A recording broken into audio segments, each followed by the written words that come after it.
മുഖ്യമന്ത്രി പിണറായി വിജയന്റെ ഒക്ടോബർ 29 പ്രഖ്യാപനം, മന്ത്രിസഭായോഗ തീരുമാനങ്ങൾ വിശദീകരിച്ചുകൊണ്ട് നടത്തിയ വാർത്താ സമ്മേളനം.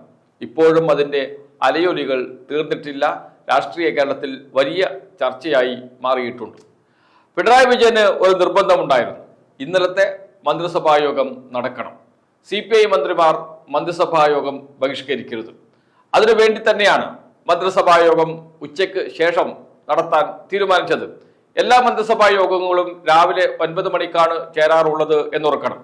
ഇന്നലെ നടന്ന ഒക്ടോബർ 29 നടന്ന മന്ത്രിസഭാ യോഗം പക്ഷേ ഉച്ചയ്ക്ക് ശേഷമാണ് നടന്നത്. എന്തിന്? CPIയെ എന്ത് വില കൊടുത്തും അനുനയിപ്പിക്കണം. അതിനുവേണ്ടി MA ബേബിയെ തന്നെ കേരളത്തിലേക്ക് കൊണ്ടുവന്നു. കേരളത്തിൽ അദ്ദേഹം നിന്ന് CPI നേതാക്കളുമായി ചർച്ച നടത്തി, CPIയുടെ അഖിലേന്ത്യാ നേതൃത്വവുമായി ആശയവിനിമയം നടത്തി. അവസാനം പ്രശ്നം പരിഹരിച്ചു. ആര് കീഴടങ്ങി അല്ലെങ്കിൽ ആര് വിജയിച്ചു എന്ന ചോദ്യമൊക്കെ അവിടെയുണ്ട്. അത് അവിടെ നിൽക്കട്ടെ.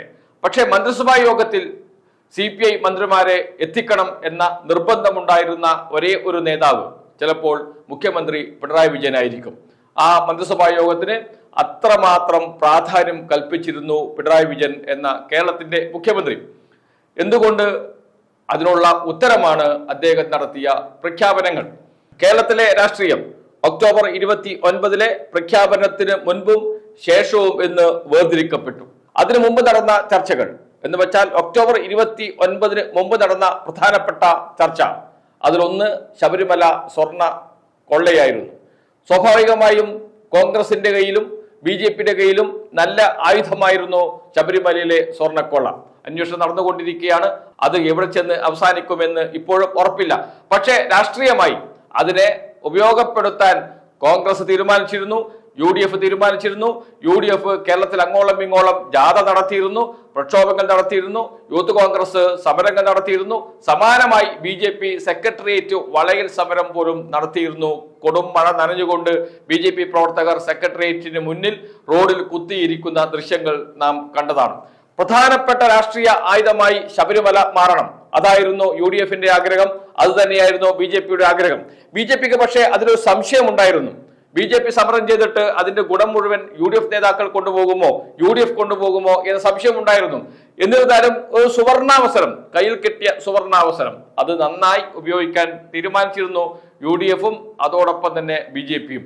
അപ്പോഴാണ് PM ശ്രീ വന്നു വീഴുന്നത്. PM ശ്രീ സജീവമായതോടുകൂടി BJPക്ക് മെല്ലെ പിറകോട്ട് പോകേണ്ടി വന്നു. അവർക്ക് അതിൽ അധികം കളിക്കാൻ കഴിയില്ല. കാരണം PM ശ്രീ എന്നത് കേന്ദ്ര പദ്ധതിയാണ്. അപ്പോഴും UDF സജീവമായി രംഗത്തുണ്ട്. പക്ഷേ കോൺഗ്രസ് ഭരിക്കുന്ന സംസ്ഥാനങ്ങൾ PM ശ്രീ പദ്ധതി നേരത്തെ നടപ്പാക്കിയ വാർത്തകൾ വന്നതോടുകൂടി PM ശ്രീയിൽ അങ്ങനെ പിടിച്ചു നിൽക്കാൻ UDFന് കഴിയാതെയായി, കോൺഗ്രസിന് കഴിയാതെയായി. കോൺഗ്രസ് അവിടെ നിന്നും പുറകോട്ട് പോയി.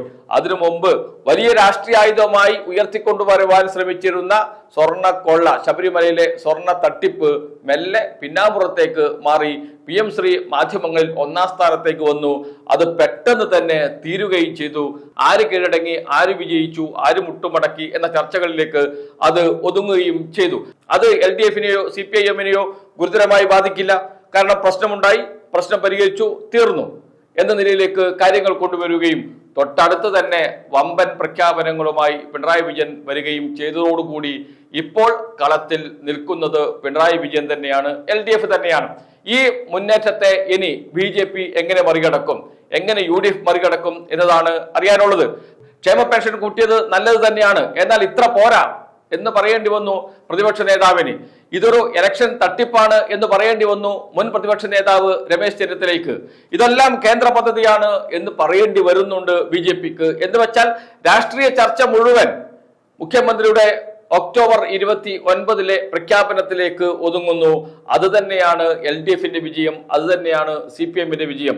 കോൺഗ്രസിനെയും BJPയെയും ഒരു മന്ത്രിസഭാ യോഗത്തിൽ എടുക്കുക എന്ന രാഷ്ട്രീയ തന്ത്രം അത് ആരുടെ തലയിൽ നിന്ന് ഉദിച്ചതാണ് എങ്കിലും, അത് പിണറായി ആണോ, LDF നേതാക്കളാണോ, CPM നേതാക്കളാണോ, ആരുടെ തലയിൽ നിന്ന് വന്നതാണ് എങ്കിലും അവരെ നമുക്ക് അഭിനന്ദിക്കാതിരിക്കാൻ കഴിയില്ല. കാരണം ഇവിടെ ജയിച്ചു നിൽക്കുന്നത്, ഒരു അടി മുന്നിട്ട് നിൽക്കുന്നത് LDF തന്നെയാണ്. ആയുധം നഷ്ടപ്പെട്ട് നിൽക്കുന്ന UDF-നെയും BJP-യെയും നമുക്ക് കാണാൻ കഴിയും. BJP-ക്ക് അകത്ത് നിന്ന് തന്നെ പ്രശ്നങ്ങൾ രൂപപ്പെട്ടു വരികയും BJP-യുടെ സംസ്ഥാന അധ്യക്ഷനെതിരെ ഗുരുതരമായ ആരോപണം ഉയർന്നു വരികയും അതിനെ പ്രതിരോധിക്കാൻ കഴിയാതെ വാർത്താ സമ്മേളനത്തിൽ നിന്ന് ഇറങ്ങിപ്പോകുന്ന രാജീവ് ചന്ദ്രശേഖർ BJP-യെ സംബന്ധിച്ച് വലിയ തിരിച്ചടി തന്നെയാണ്. അതോടൊപ്പം തന്നെ കോൺഗ്രസിനകത്ത് ഐക്യമുണ്ടാക്കുന്നതിന് വേണ്ടി ദില്ലിയിൽ വിളിച്ചു ചേർത്ത യോഗം ഐക്യമില്ലാതെ പിരിയുകയും UDF-ന് മുഖ്യമന്ത്രി സ്ഥാനാർത്ഥിയില്ല, ഒരു കൂട്ടം നേതാക്കൾ നയിക്കും എന്ന് പറഞ്ഞതും വലിയ തിരിച്ചടിയായി മാറുകയും ചെയ്തിട്ടുണ്ട്. അപ്പുറത്താകട്ടെ പിണറായി നയിക്കും 2026-ലും LDF-നെ എന്ന് ഉറപ്പിച്ച് പറയാൻ കഴിയുകയും ചെയ്യുന്നു CPIM സംസ്ഥാന സെക്രട്ടറി MV ഗോവിന്ദൻ മാസ്റ്റർക്ക്. സ്വാഭാവികമായും ആര് മുന്നിൽ നിൽക്കുന്നു എന്ന ചോദ്യത്തിന് ഇന്നത്തെ രാഷ്ട്രീയ കാലാവസ്ഥയിൽ ഒരു സംശയവും വേണ്ട. അവിടെ LDF തന്നെയാണ്, CPM തന്നെയാണ്, പിണറായി വിജയൻ തന്നെയാണ്.